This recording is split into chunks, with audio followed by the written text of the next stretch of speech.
So, mixed movements from Asian markets on Monday, following a strong rally led by Japan's Nikkei, which posted its best performance in 4 years. Investors now turning their attention to that key inflation data and central bank decisions, which will shape the near-term outlook for regional markets. Well, Japan's Nikkei 225 surged 3.64%. That's posting an 8.67% weekly rise. That's its strongest since April 2020. The Topix was up 2.99%, rising 7.86% for the week. Both indexes lifted by easing recession fears in the US following better than expected retail sales and unemployment data. Meanwhile, core machinery orders in Japan fell by 1.7% year on year in June. Economists were expecting a 1.8% rise, and that may be because businesses are uncertain about spending on capital. And of course, that will have an impact on Japan's broader economic outlook. The news coming as Japan prepares to float the Tokyo Metro on the stock market. Other stocks in Asia showing mixed performance as investors awaited inflation data and central bank decisions. South Korea's Kospi, for example, fell 0.27%. On the positive side, though, Hong Kong's Hang Seng rose 1.14%, and the CSI 300 gained 0.41%. Well, let's get into more of this with Mike Ingram. He's an independent market strategist joining us live from London. Mike, good to see you. First of all, this weekly rise in the Nikkei, the best for 4 years. Why so? Well, I think it could be considered a technical bounce. I mean, look at the performance during the course of August. We went into the month with the Nikkei and many other regional stock exchanges plummeting.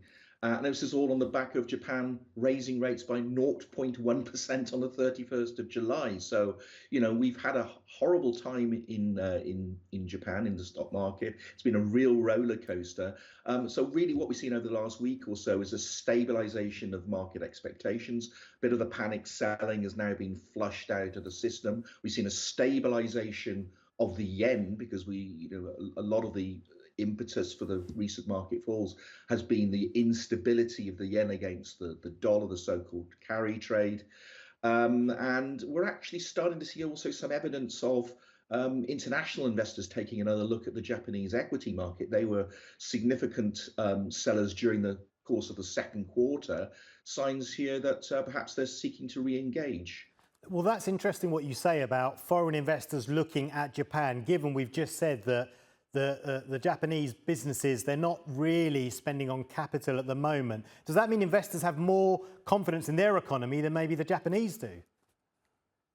Well, that's possible, though. Of course, we're talking about slightly different things. The stock market isn't the economy isn't the stock market, although there tends to be quite an overlap. I mean, to this machinery orders data, I mean, this is a notoriously volatile series, but you'd have to say actually that the performance of the Japanese economy overall has been quite volatile. It swung from an annualized 2.3% contraction in the first quarter to 3.1% growth in the second quarter. But you're seeing things like, the Tankan survey of businesses in Japan.